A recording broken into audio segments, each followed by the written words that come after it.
क्या आप भी 100 में से 100 अचीव करना चाहते हैं? क्या आप भी अपने इनऑर्गेनिक, ऑर्गेनिक, केमिस्ट्री जैसे डिफिकल्ट एग्जाम्स में 90 प्लस स्कोर करना चाहते हैं?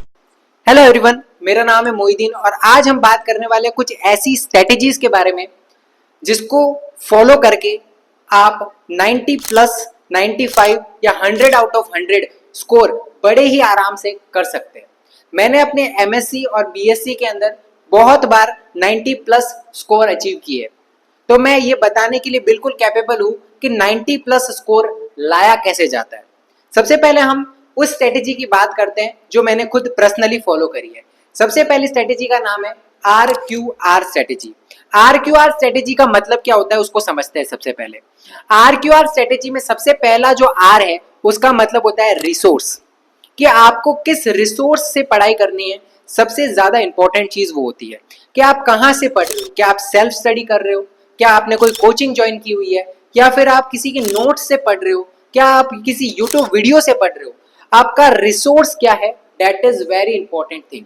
क्योंकि आपका रिसोर्स अगर इररिलेवेंट हुआ तो फिर आपके एग्जाम में अच्छे नंबर नहीं आएंगे। तो सबसे पहले आपको ये आइडेंटिफाई करना होगा कि आप जिस रिसोर्स से पढ़ाई कर रहे हो वो रिलेवेंट है या इररिलेवेंट है। अब उसको आप पता कैसे करोगे? उसको पता करने का बहुत आसान तरीका है। आपको क्या करना है, आपको जितने भी आपके पीवाईक्यू क्वेश्चंस है उसको एनालाइज करना है, जिससे आपको पता चलेगा कि एग्जाम की एक्चुअल नीड है क्या, एग्जाम किस अप्रोच के साथ में आपको क्वेश्चन पूछना चाह रहा है, वो आपको पीवाईक्यू से पता चल जाएगा।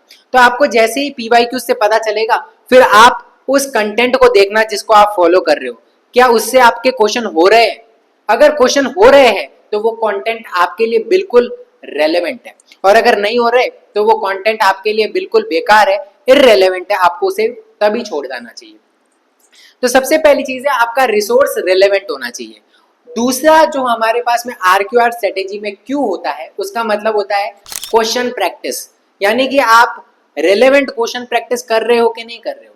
कि जैसे कि आपके एग्जाम में आ रहे हैं थ्योरेटिकल क्वेश्चंस, आपको अप्रोच थ्योरेटिकल चाहिए। जैसे इनऑर्गेनिक केमिस्ट्री है, वहां पे कोऑर्डिनेशन से रिलेटेड सवाल आते हैं, वहां पे हाइब्रिडाइजेशन से रिलेटेड सवाल आते हैं, वहां पे थ्योरेटिकल अप्रोच से सवाल आते हैं, वहां पे आपका मेमोरी रिटेंशन ज्यादा होना चाहिए, वहां पे कंसेप्चुअल सवाल नहीं आते।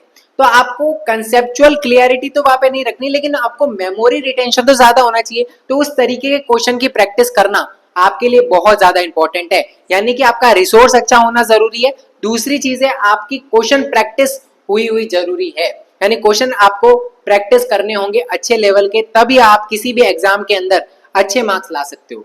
तीसरा जो RQR है वो R क्या है उसको जानते हैं। सबसे पहला R था रिसोर्स, दूसरा Q था उसका मतलब था क्वेश्चंस, और R जो तीसरा है उसका मतलब होता है रिवीजन। किसी भी एग्जाम के अंदर जब हम जाते हैं तो कई बार क्या होता है कि हम चीजें भूल जाते हैं। उसका रीजन यही होता है कि हमने अच्छे से रिवीजन नहीं किया हुआ होता है। जब हम अच्छे से रिवीजन करते हैं तो वो क्या होता है हमारे सबकॉन्शियस माइंड में चला जाता है, और जब हमारी चीजें सबकॉन्शियस माइंड में चली जाती है तो हम वो चीजें भूलते नहीं है।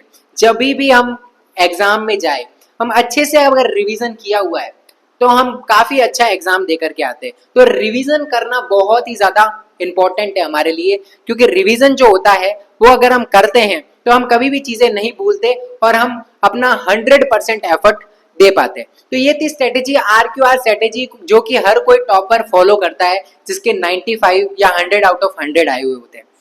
दूसरी जो स्ट्रेटेजी है उसका नाम है CCC फॉर्मूला। CCC फॉर्मूला में सबसे पहला जो C है वो है क्लियरिटी, यानी कि जो भी आप एग्जाम दे रहे हो उसकी आपको क्या होनी चाहिए, 100% क्लियरिटी होनी चाहिए कि मेरे को ये पढ़ना है, फिर ये करना है, फिर ऐसे करना है, फिर वैसे करना है। हर स्टेप आपको पता होना चाहिए कि ऐसे ऐसे पूरा रोड मैप आपका तैयार होना चाहिए कि मैं इस तरीके से ये करूंगा तो मैं जो है इस एग्जाम के अंदर अच्छे मार्क्स को अचीव कर सकता हूँ। दूसरा C जो होता है वो होता है कॉन्फिडेंस। कई बार क्या होता है हमें सेल्फ डाउट होने लगता है कि हम तो अचीव नहीं कर सकते, हमारे कभी 90 प्लस थोड़ी आ सकते हैं, हमारे 100 आउट ऑफ 100 थोड़ी आ सकते हैं कभी। तो अगर हम सेल्फ डाउट करेंगे, अपने आप को अंडर एस्टिमेट करेंगे, तो हमारे कभी भी 90 प्लस नहीं आ सकते। हमको हमेशा अपने आप पे ये कॉन्फिडेंस होना चाहिए कि 90 प्लस क्या, मैं 100 आउट ऑफ 100 ला सकता हूँ। क्योंकि अगर हमको अपने आप पे कॉन्फिडेंस होगा तभी हम अच्छा परफॉर्मेंस कर सकते हैं, अदरवाइज हम नहीं कर सकते। ठीक है, तो सबसे पहले आपको क्लियरिटी होनी चाहिए, फिर कॉन्फिडेंस रखना होगा अपने आप पे, और तीसरा सी जो है वो बहुत ज्यादा इंपॉर्टेंट है, जो कि है कंसिस्टेंसी। क्योंकि जो भी सक्सेसफुल इंसान होता है वो कंसिस्टेंसी से रूबरू होता है। ऐसा अनकंसिस्टेंट इंसान कभी मैंने सक्सेसफुल नहीं देखा। तो कंसिस्टेंसी इज वेरी इंपॉर्टेंट, क्योंकि कहते हैं ना, consistency in progression will get you out recession and depression. अगर कंसिस्टेंसी को हम अगर प्रोग्रेशन के अंदर लेकर के आ जाए तो हम क्या होगे, सक्सेसफुल तो होगे ही होगे, हम डिप्रेशन में कभी नहीं जाएंगे और हम रिसेशन में से दूर रहेंगे।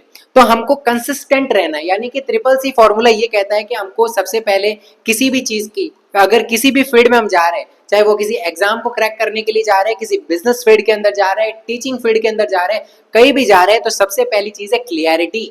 हमको क्लियरिटी होनी चाहिए कि हमको करना क्या है। दूसरी चीज है कि हमको कॉन्फिडेंस होना चाहिए खुद पे कि मैं कर सकता हूं। और तीसरी चीज है हमको कंसिस्टेंसी के साथ में एफर्ट लगाना होगा, तभी हम क्या हो सकते हैं, सक्सेसफुल हो सकते हैं, अदरवाइज हम सक्सेसफुल नहीं हो सकते।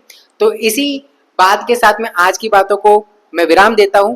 Thank you so much. अगर आपको वीडियो पसंद आया तो वीडियो को लाइक करें, चैनल को सब्सक्राइब करें। मिलते हैं जल्दी की नेक्स्ट वीडियो के अंदर। Thank you so much for watching.